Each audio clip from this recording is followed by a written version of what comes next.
यह बात उस समय की है जब अघोराचार्य बाबा कीनाराम को शिवलोक गमन किए काफी समय बीत चुका था और अवघड़ बाबा बीजाराम जी रोहतास पहाड़ के पास स्थित एक शमशान में निवास कर रहे थे। तो उसी दौरान बाबा कीनाराम महाराज की अंतिम वयोवृद्धा शिष्या जो बंगाल के ब्राह्मण परिवार से थी अपने गुरु भाई बाबा बीजाराम जी के कुटी पर पहुंच गई और उन्होंने बाबा बीजाराम जी से अघोरेश्वर कीनाराम बाबा की कथा और विशेषताएं जानने की उत्सुकता जाहिर की। तब बाबा बीजाराम जी ने अपने झोली से भोजपत्र पर लिखित स्मृति पुस्तिका निकाली और उसके आधार पर उन्होंने कहना शुरू किया। हे आनंद वनिते सुनो, काशी के निकट चंदौली तहसील के रामगढ़ में रघुवंशी क्षत्रिय कुल के अकबर सिंह, जो सभी लोगों के लिए श्रद्धा के पात्र थे, उनकी पत्नी मनसा देवी को सपने में नंदी पर सदाशिव दिखे और कुछ क्षणों पश्चात नंदी से उतरकर गर्भगृह में प्रवेश करते हुए भगवान शिव को देखकर मनसा देवी जाग उठी थी। फिर उन्होंने ऐसे स्वप्न की चर्चा घर के लोगों के साथ साथ अपने पति अकबर सिंह से भी की।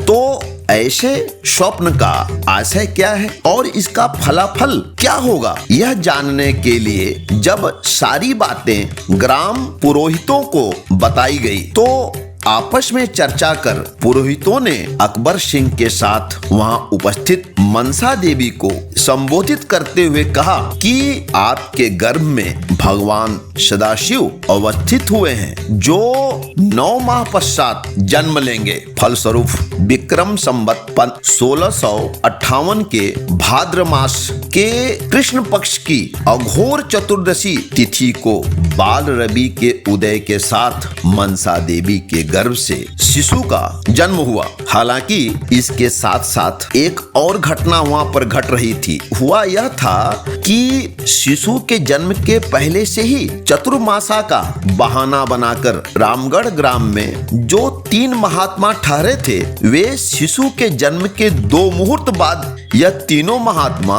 अकबर सिंह के द्वार पर उपस्थित हो गए थे और नवजात शिशु के प्रति शुभकामनाएं स्नेह व्यक्त करने लगे। इन महात्माओं में से सबसे अधिक वयोवृद्ध थे।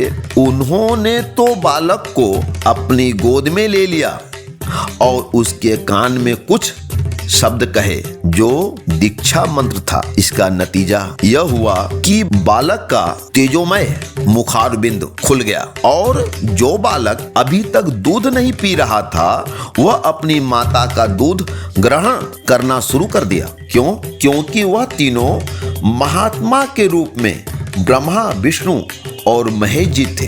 काफी लंबी उम्र गुजरने के बाद 60 वर्ष के आयु में मनसा देवी और अकबर सिंह को पुत्र रत्न की प्राप्ति हुई थी, इसलिए घर खुशियों से भर गया था।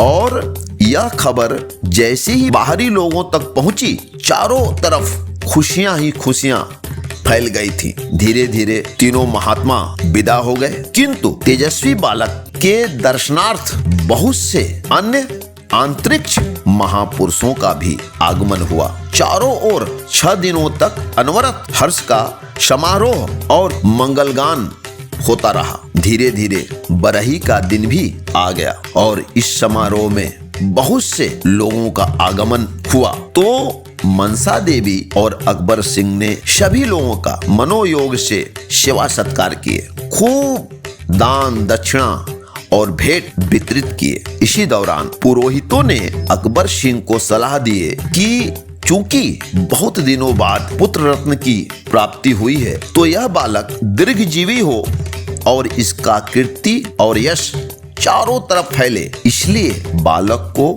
किसी के हाथ बेचकर फिर कीन लें यानी खरीद लें। तो पुरोहितों के इसी परामर्श के कारण नामकरण कीनाराम हुआ था। हालांकि बाबा कीनाराम का राशि नाम शिवा था। हर हर महादेव। तो मित्रों, यह थी शिव स्वरूप बाबा कीनाराम महाराज के जन्म के समय घटी अद्भुत घटना, यानी कि बाबा कीनाराम भगवान सदाशिव भोलेनाथ के ही अवतार थे। जय बाबा कीनाराम। बाबा कीनाराम जी की जय।